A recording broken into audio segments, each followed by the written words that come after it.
going on, everybody? Welcome back to another Blu-ray collection update video. It's been a while, a few months. It's been like 3 months since we did videos together. 3 months. It's been a long time. We've accumulated some new pickups. 4K, Arrow, Screen Factory, Criterion, hodgepodge of all sorts of stuff. So there's been tons of sales going on. Yeah. A lot of half-off sales. Every time I jump on Blu-ray.com, there's a new sale that pops up. It's been hard. Got to stay off there. It's dangerous. It is dangerous. But yeah, what's your name again? As Seth said, a hodgepodge of different things. Yep. So, I don't think we need to really... You guys have been here before, so why don't we jump into our pickups? Sure. Why don't we talk about our drinks first? Yeah, what's you sipping on? This is Blues and Beers. Blues and Brews. New series. Excuse me. Maybe we should call it that. Could be. You heard it here first. Blues and Brews. I'm taking in an Abita brew.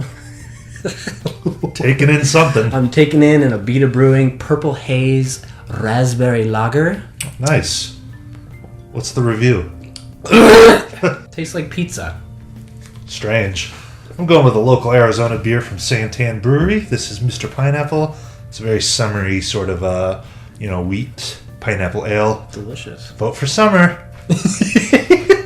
Why don't you go ahead and start us off? See your first sad pickup. Well, I just received this in the mail from Amazon. I watched the unboxing. 10 seconds ago. The look of excitement quickly faded into a sad. I'm sure I could find a clip that would explain my feelings. But yes, this is a Screen Factory for Candyman. Now, can't say too much because I haven't seen this before.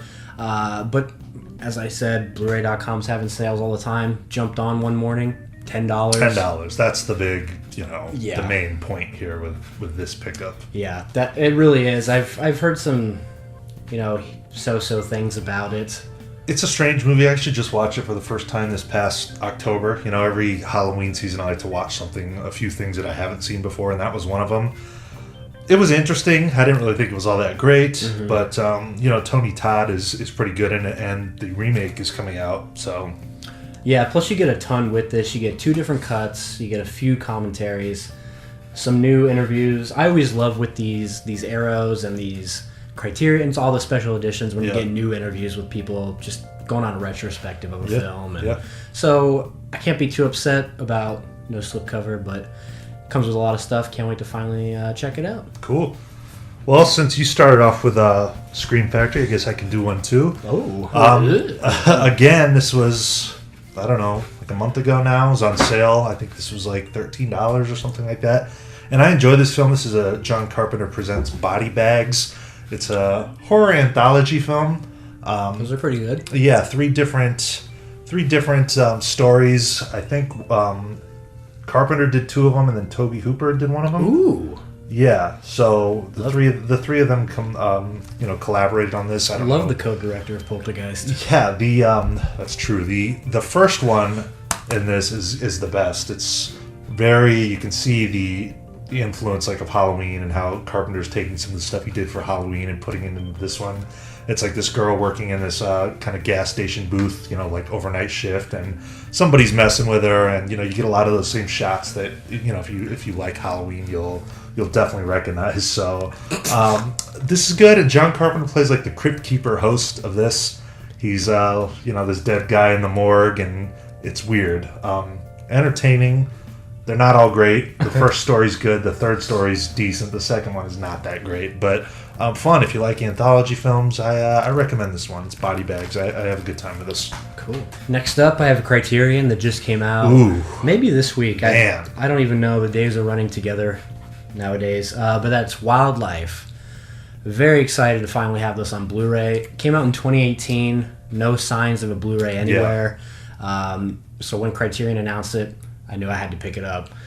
Paul Dano directed, and maybe one of the best debuts ever. You said it good the other day when we were talking about it. He took a very kind of subtle, it's a very tame kind of approach to a debut. Not flashy at all. Yeah. He was very reserved in the way he did it. He didn't feel like he had to show off or do anything special.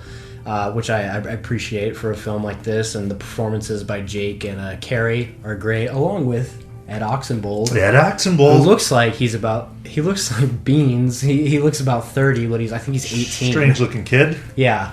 But just a fantastic film. I really don't have any complaints about it. There's really nothing I can think of that I dislike about it. Yeah. It's paced well, and there's a lot going on. I was really excited when that got announced. I cannot wait to grab it when the sale's coming up. That's definitely, top on my list of things to grab. It's a really good kind of broken home divorce sort of film. Yeah. Just some broken characters that are doing some selfish and hurtful things, but I don't know, it's just very realistic in the portrayal of that. Plus it comes with interviews with Paul, his girlfriend Zoe Kazan, who helped write it, Jake and Carrie. Oh, I didn't know she had anything to do with it. Yeah, she co-wrote it with him. Pretty cool. Yeah, so very exciting. Love this film.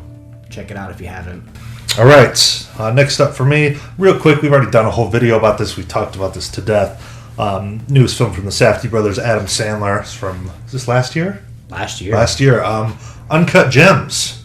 Adam Sandler, like I said, we did a whole Let's Talk About. Go check that out if you haven't. But really seedy sort of New York jewelry dealer guy. He has his own shop. Scumbag character for sure. This is 2 hours and 20 minutes of pure anxiety and stress. But I love this movie. I've seen it a couple times now. Had to grab it on Blu-ray. It's on Netflix. If you don't want to go out and buy the Blu-ray, definitely check this out on Netflix.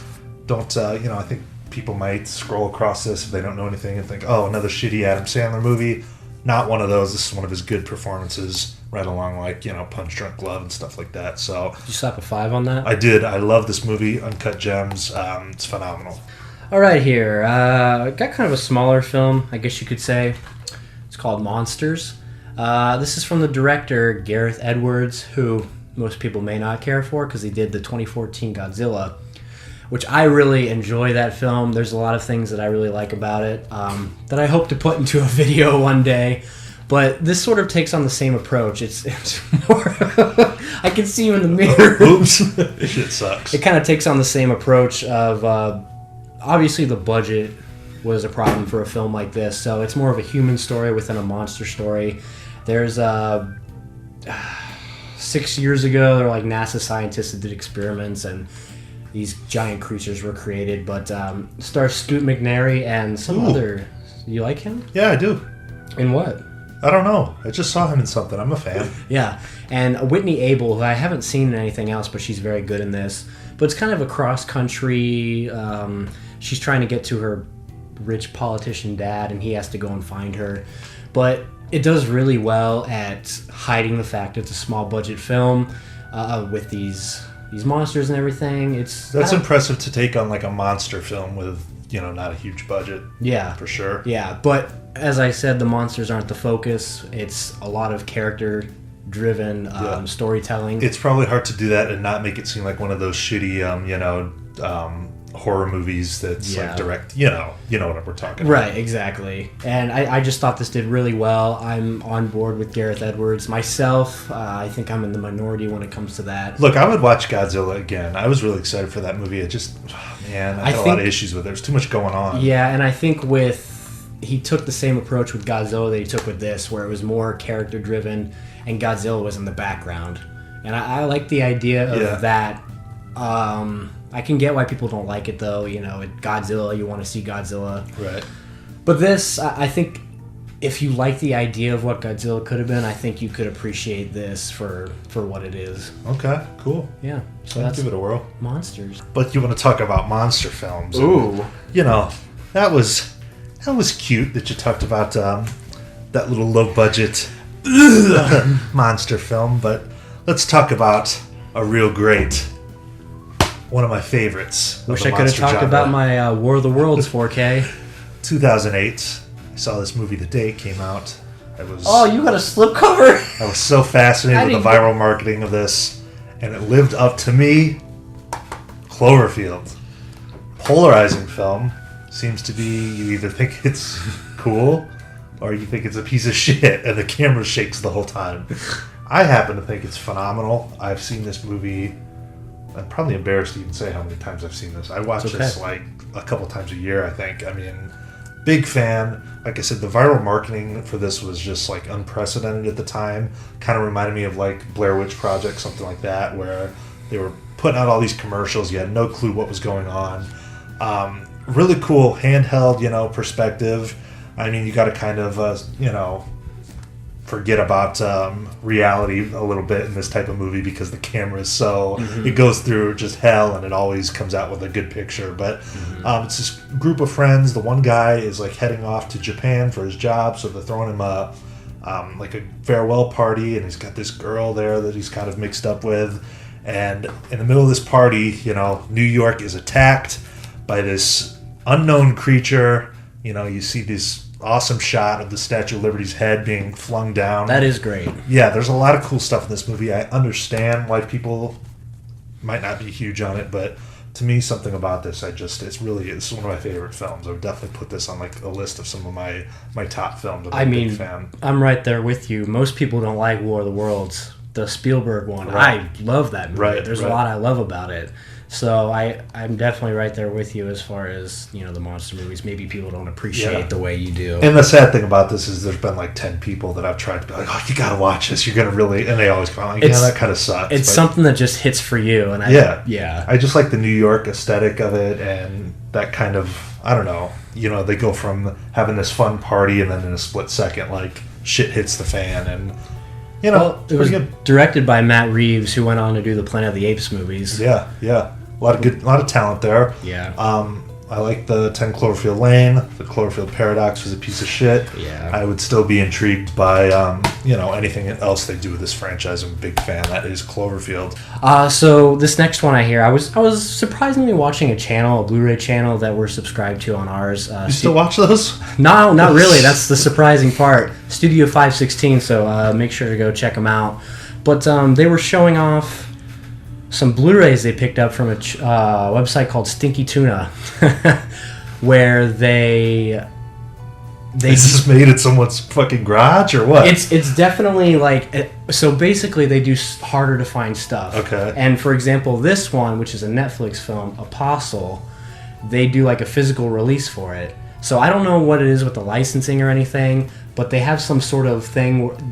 They have a whole website of different Netflix Is it films. high quality though, or does it look like... Well, the artwork is whatever, but the actual film itself is HD. Like, it looks cool. Like it just came off Netflix. But they've got tons of stuff on there. They've got the Breaking Bad movie. They got Irishman, all that stuff. So I wanted to try it out. I really enjoyed this film, though, Apostle, from another Gareth Evans, who's done the Raid films. I like the first one. I have the second. I've never seen it. Second one's very good. This is more of a slow burn cult-like film. It's got Culty. Dan Stevens. You're really selling me. Well, you love Beauty and the Beast. Yeah, because you don't see him till the end. Dan Stevens, Michael Sheen, Lucy Boynton. You know who she is? No, but she's hot though. She is very. But yeah, it's a culty film. Really enjoyed it. Great soundtrack, great score, great acting. It's just like a dark... Sounds like a good film if it's got all those things. It's a dark, mischievous, bloody, gory, fun time. Didn't we try watching that somewhere at Matt's? We did, at Matt's. Yeah, and we wanted to watch Halloween 1 instead. No, we wanted to watch the Rob Zombie Halloween. Yes, that's what I mean. The Rob Zombie Halloween. What the fuck were we thinking with that? Well, I wanted to watch it, and you guys were like, no, let's watch this instead. I'm like, okay. Can't be right all the time. Okay. Can't rain all the time. Yeah, but I can now vouch for that website, Stinky Tuna. Put out some hard-to-find stuff in Netflix physical media, so if that's what you're looking for. Cool. Go ahead and check them out. Cool. I'll leave a link, I guess. What was the price on that? That was like $10, $15. That's really good. Yeah. Shipped? Yeah. No shipping. It's really good. Yeah. Cool. Next up, I just got this the other day. This was like $7 on Amazon, and I had seen this before back when it first came out. So this would have been the second time I've seen it. And I just watched. This is what I saw Scoot McNairy in. Okay. Duh. This is Frank. Man.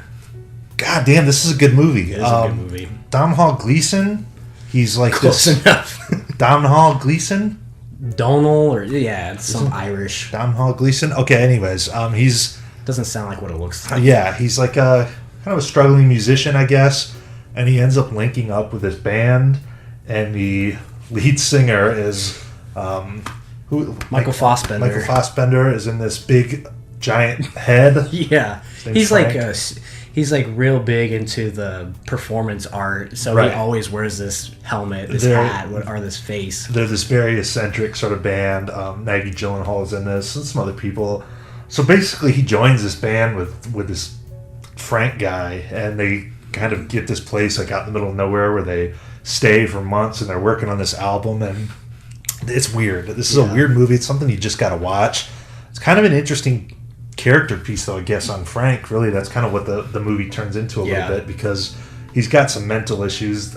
Really, there's a lot of mental health sort of things in this movie that they kind of tackle a lot. And I don't know, strange film. I like this a lot. It's so kind of off the wall and weird, but it's like quirky without calling attention to itself. Right, like it's not trying too hard to be strange. It's just like kind of bizarre. It's something about him and this big head, and you're kind of like, what is underneath that big head that he's wearing? And it's a good movie. Frank, check out Frank. We here at Slacker Media recommend Frank. It's a weird film. It's hard to pass up most movies for $7. It is.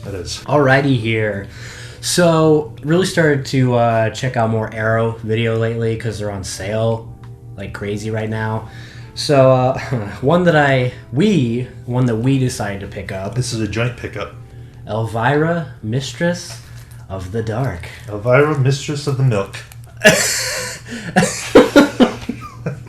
Stupid.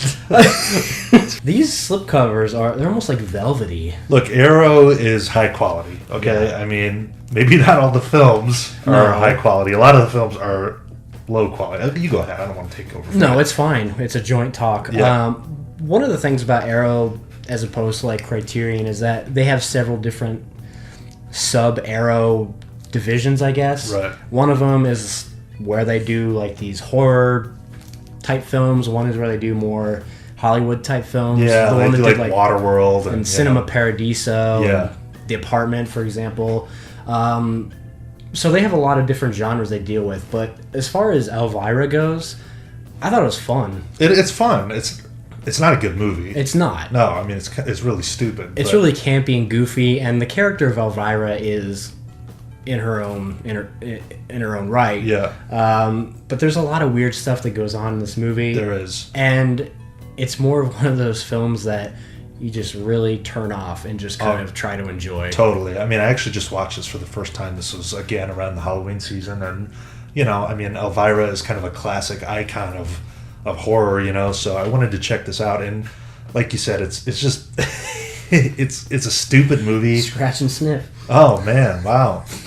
But it's, I don't know, it almost reminds you like The Burbs or something like that. Yeah. That sort of vibe, Yeah. It's just kind of like, it's not scary or anything. They kind of throw in some funny, dark kind of. And she's very sarcastic and and witty. And Cassandra Peterson, obviously, is who plays her. And the only thing I'd ever seen her in before was Pee-wee's Big Adventure, and that was more of a cameo. Great movie.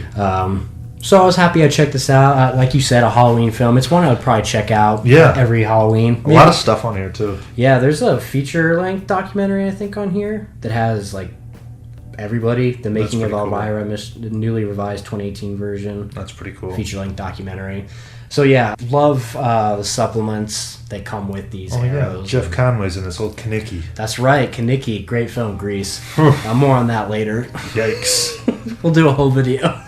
Fun movie. I haven't opened mine yet. I dig it. I hope there's a code to Sal. Oh, I don't think so, bud. So we're doing Arrow now. Is that what this is? I guess so. Yeah.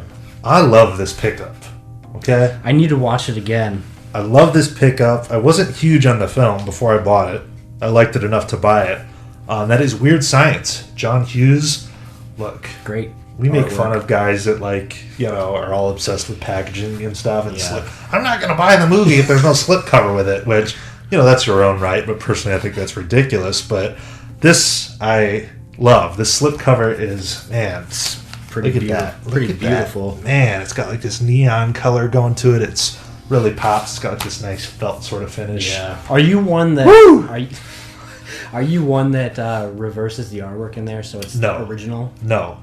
But you could if you wanted to. Yeah. I guess that's just me. No, I think a lot of people do that. But this is a John Hughes film that I had seen before. It's certainly not in his upper tier of films, I don't think. Definitely goofier. Yeah, it's not like The Breakfast Club where you're going to come away with some real impactful characters and stuff like that. But you could argue there's a message. There's a message somewhere to this. Anthony Michael Hall, and I don't know what the other guy's name is. They're these two Vergy guys who. Oh, sounds like us. Oh wow, they're into computers and stuff, and yes, they create a woman with their computer, Kelly LeBrock. If there was a Mount Rushmore of hottest characters in film, I think she'd probably be on there. Yeah, she's up there for sure. And they kind of create her with the intent of her being like a sexual object, I guess, but it doesn't turn out that way. They end up just kind of partying with her, and she kind of, loosens them up a little bit, and they end up hanging out with a bunch of people, and it's just kind of one of those fun, it's like a coming-of-age movie, I guess. It's a lot of good stuff here, but yeah, there's a message at the end. If you watch it, you'll see that. But Robert Downey's in it too. He is. This could be his best work. I really like Chaplin. Kiss Kiss Bang Bang. Yeah, Chaplin. Anything that's not Marvel. Yeah, and Bill Paxton, great. Yeah. He's great in this movie. Is the dickhead older brother. He's very just punchable in this entire film. But Yeah. I enjoy this a lot. I'll have to dive further into the special features, but we talked about this before. With double dipping, if you haven't invested too much in the purchase, like I remember getting the Weird Science Blu-ray for maybe $5. So spending $15 on this, it's like what I've got $20 wrapped up in this movie. So I don't mind upgrading, but I have no need to buy this again now. So Yeah. this is it. Weird Science Arrow, very nice release. That's the nice thing about these kind of releases, is they're more than likely the definitive release, and you won't need it ever again. I'm jealous of this one, buddy, because I missed out. Okay. So, as I was saying, once again, Blu-ray.com, I was coming through with the deals. Popped on one day. There was an Arrow on there for $12.99. Popped on one day. This is like 2 days ago. Yeah, $12.99 for Children of the Corn. I thought it must have been, because Criterion has some releases where there's no special features or anything. I thought this might have been one. No, that's just... This thing is jam-packed. Yeah, and you sent me that link when it was that price, and I didn't see the text for a couple hours, so when I went to go buy it, it was back up to 30 or whatever. Yeah. I'm pissed. I was very excited to get this. And then I watched it. And It sucks. The movie sucks. Yeah, it's a shitty movie. It's horrible. Honestly, I think it's just completely boring. Everything that happens in this movie sucks. Stephen King sucks. So, sell it to me? Because, do you want it? Yeah, what'd you pay for that? $12.99. I'd give you $5. $5? You can go fuck yourself. No, what? Would you sell that? Yeah. Yeah, I mean, if the price is right. We'll name the price. The Master Plane Archive. Fuck that. No way, man. I'm downgrading in film quality. I don't know. You gave it like 1 star, though, on Letterboxd. I did, and you gave it 1.5. Yeah, I've seen the movie like 5 times for some reason. I'm from Iowa. That was filmed kind of close to where I'm from. Not many. It's Field of Dreams and Children of the Corn, if you're talking Iowa films, or the Crazies, I guess. But yeah, it's great artwork, great special features. I don't know. Name a price. See what I mean? Fuck. Just heard the neighbor taking a nice whiz upstairs. 13. 13. Well, what'd you pay for it? $12.99. Well, I know what it goes for, so as soon as I pay you for I'm this, gonna need some shipping and handling fees. well, it's local pickup. I'd give you $15 for that because I do like the movie. I don't think it's one of those that sucks, but you enjoy watching it. No, I'm gonna probably regret it if I give you $15 for that. Well, give me $15 and I'll give it to you. Okay, $15. We'll do Venmo. Yeah. Okay. Sure. Cool. We're doing it now. You're seeing it live. You're seeing a trade live on Blu-ray. I can't part with the Booze and Brews. I can't part with the plain archive of the master, but I'll give you $15 for that. There's no use in holding on to a film you don't appreciate. Actually, you owe me $6, so I can give you $9 for that. $6 for what? Is that a deal? We have to pay to host our podcast. Oh, we should start a Patreon then. Yeah. 50 cents a month gets you everything. We need your money. Fine. $9? Let's do it. All right. I got to write a note for what it's for. Children of the Porn. Gotta see it come in first. How many dollars is 15? All right, there we go. Sold. There it is. Passing of the torch. Next up, I got Children of the Corn.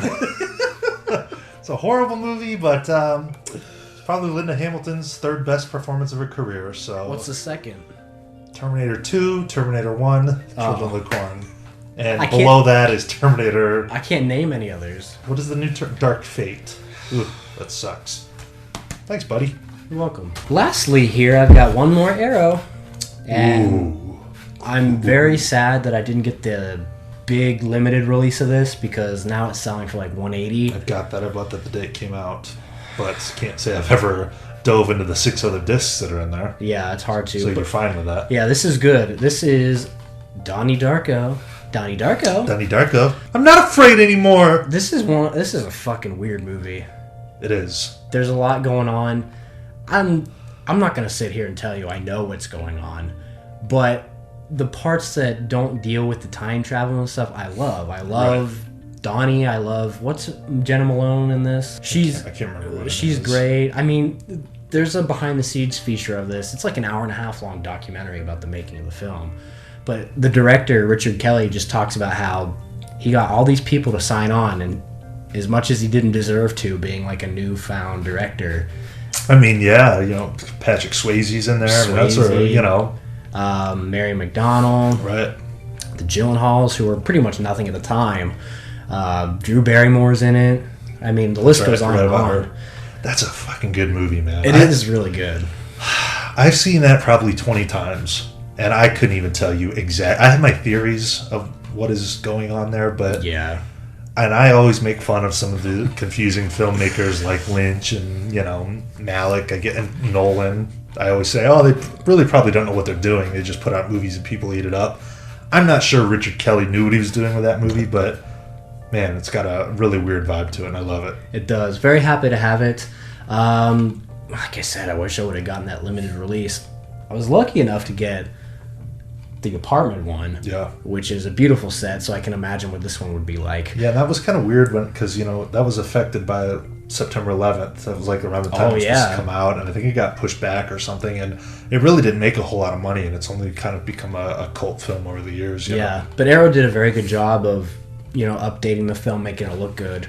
It looks really good. Will Richard Kelly ever make another good movie? Probably not. I think he would have by now if that was the case. But yeah, Donnie Darko. Great film. Great film. All right, and finally, for me, I've had this for a while. It's still in the shrink wrap, but I've seen it before. That's why I bought it. First Reformed. Ooh. Paul Schrader. Yep. Ethan Hawke. Yep. What a film. Amanda Seyfried. Yeah. I honestly still don't know how to say her name. I like her. Yeah, me too. God damn. I don't even know. This is another kind of bizarre film. How would you even describe this? A man who is questioning his faith. Okay. In the face of a lot of natural things happening that really can't be explained by God, I guess. Sure. Glad you explained it because I wouldn't know how. You can definitely see the influence of like Taxi Driver, though. Paul Schrader. There's a few scenes in this movie where I'm like, holy shit, this is right out of Taxi Driver. And yes, the ending is one of those that you're kind of left like, whoa, you got to think about it for a while. This really surprised me. I'm a big Ethan Hawke fan. Oh, me too. The guy does some shitty movies like that Getaway or whatever with Selena Gomez, and he's been in some clunker movies. He needs to do more films with Celine. Yeah, he does. He does some really good things. He's a terrific actor, and this is a good movie. Good movie. Check this one out. First Reformed. And that's that. That's only a sampling of the stuff we picked up over the last few months, but yeah. Happy with my pickups? Me too. Some good stuff in there, and nice variety of companies and releases and all sorts of things. Yeah. So let us know down below if you've seen any of these, if you like them, if you've been picking anything up lately. We always love to have the interaction, and hope you guys are all staying safe and healthy and during this crazy time. Yeah. Watch some good movies, why don't you? Yeah. Well, that being said, thank you guys as always for watching, and we'll see you next time. Peace.